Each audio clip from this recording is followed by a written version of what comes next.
ఇక కామాఖ్య టెంపుల్‌లో ఎంతో ప్రశాంతంగా దర్శనం చేసుకున్న తర్వాత మరుసటి రోజు ఉదయాన్నే ఉమానంద టెంపుల్‌కి వెళ్ళాలని రెడీ అయ్యాం. మేము దిగిన హోటల్ కిందనే ఒక చిన్న రెస్టారెంట్ ఉంది. అక్కడే జస్ట్ టిఫిన్ చేసేసి అక్కడి నుంచి బయలుదేరేసామనమాట.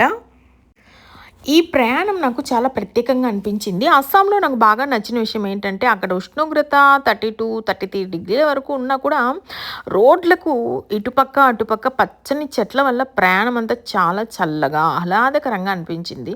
ప్రకృతి అందాలను చూస్తూ వెళ్ళటం నిజంగా ఒక అద్భుతమైన అనుభూతిలాగా అనిపించింది. బ్రహ్మపుత్ర అంట. ఇక టెంపుల్‌కి వెళ్ళటం కోసం బోట్ కోసం ఒక 10 మినిట్స్ అయితే అక్కడ వెయిట్ చేసాం. బోట్ వచ్చేసింది. ఈ బ్రహ్మపుత్ర నది గురించి ఒక ప్రత్యేకమైన విషయం ఏంటో తెలుసా? మన భారతదేశంలో ఇది ఏకైక మగనది అని చెప్తున్నారు.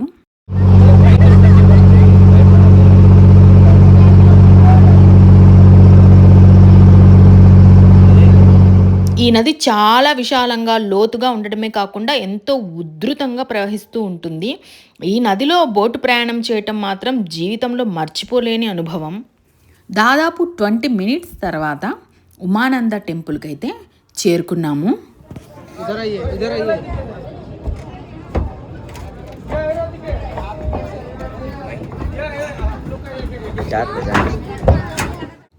ఎంతో ప్రశాంతమైన వాతావరణం. అక్కడైతే కొన్ని స్టెప్స్ కూడా ఉన్నాయి. నేనైతే లెక్క పెట్టలేదు. సుమారుగా ఒక 60, 70 స్టెప్స్ అయితే ఉంటాయి. కొద్దిగా పైకొచ్చాక ఒక్కసారి వ్యూ అయితే చూడండి. చాలా అంటే చాలా బావుంది. నేచర్ ఈజ్ ఆల్వేస్ పీస్‌ఫుల్ అన్నట్లుంది కదా! ఒక్కొక్క మనిషికి ఒక్కొక్క వాటి మీద మక్కువ ఎక్కువ ఉంటుంది కదా! నాకైతే నేచర్ అంటే చాలా ఇష్టం. నేను ఒకటే ఒకటి నమ్ముతాను. నేచర్ ఈజ్ ఆల్వేస్ బెటర్ అని. ఇక దర్శనం లోపలికైతే వెళ్ళిపోతున్నాము. ఇక్కడ ఉమానంద టెంపుల్ లాంటి ప్రధాన ఆలయంతో పాటు అక్కడ ఇంకా అమ్మవారి ఆలయం, శివలింగం, ఇంకా కొన్ని కొన్ని చిన్న చిన్న దేవాలయాలు కూడా ఉన్నాయండి. అవన్నీ కూడా హ్యాపీగా దర్శించుకున్నాం. చాలా సంతోషంగా అనిపించింది.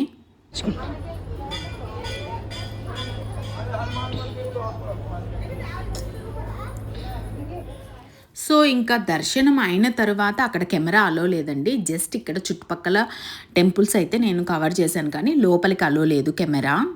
ఇక ఆలయం చుట్టూ ఉన్న నేచర్, బ్రహ్మపుత్ర నది ప్రవాహం చేసే శబ్దం ఇవన్నీ మనసుకు ఎంతో ప్రశాంతతనిచ్చినాయి.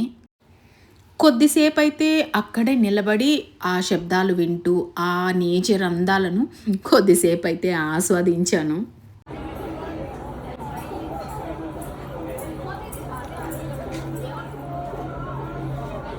నాకైతే అక్కడి నుంచి రాబుద్దే కాలేదండి. మళ్ళీ కొద్దిసేపు నిలబడుకొని, మళ్ళీ కొద్దిసేపు ఎంజాయ్ చేశాను అక్కడ. ఇలాంటి దూర ప్రదేశాలకు మనం ఎప్పుడో గాని రాము. సో, అక్కడ ఒక చెట్టుకి పనసకాయలున్నాయన్నమాట. నాకు చాలా అంటే చాలా ఇష్టమైన ఫ్రూట్ జాక్ ఫ్రూట్. సో, దాన్ని చూసి ఇంకా స్టెప్స్ దిగి కిందికైతే వచ్చేస్తున్నాము. ఇక కిందికొచ్చే దారిలో కూడా మనకు చిన్న చిన్న షాప్స్ ప్రతి ఒక్క టెంపుల్ ముందు ఉంటాయి కదా! ఇక్కడ ఇంకా ఈశ్వరుడు కాబట్టి మెయిన్ ఉమానంద టెంపుల్ కాడ ఎక్కువ దొరికేటివి ఏంటంటే రుద్రాక్షలు. ఆ రుద్రాక్షలు కూడా రకరకాలుగా రుద్రాక్షలు ఉన్నాయన్నమాట. చిన్న సైజు, పెద్ద సైజు, ఒరిజినల్ అంటున్నారు. ఇక ఏకముఖి రుద్రాక్ష అంటే రుద్రాక్షల్లో ఎన్ని మోడల్స్ ఉన్నాయో, ఎన్ని టైప్స్ ఉన్నాయో అన్నీ అక్కడ ఉన్నాయన్నమాట.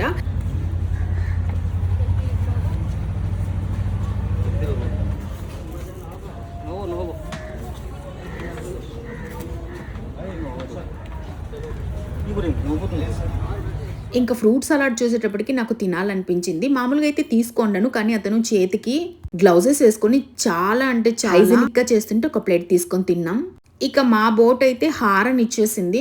సో, అందుకనేసి వెళ్ళిపోతున్నాము. ఒక 1 అవర్ అయితే వదిలేశారు అక్కడ. 1 అవర్ తర్వాత హారన్ ఇచ్చింది. సో, బోట్‌లోకైతే వెళ్ళిపోతున్నాము. ఎవ్వరు లేరండి మేము ఎక్కిన బోట్‌లో. ఒక్కరు కూడా లేరు. ఇక స్ట్రైట్‌గా రూమ్ కాడికి వెళ్ళిపోతున్నాం. రూమ్ కిందనే రెస్టారెంట్ ఉంది మాకు. సో, అప్పుడు మధ్యాహ్నం 2 ఆర్ 2:30 అలా అయింది. ఇక నేరుగా టిఫిన్ మేము మార్నింగ్ చేసిన మా రెస్టారెంట్‌కే వెళ్ళాము. సో, వెజిటబుల్ రైస్ ఆర్డర్ చేశాము. అక్కడ టేస్ట్ అనుకోకూడదండి. మనం ఎనర్జీ కోసం ఏదో ఒకటి తినాలి అంతే.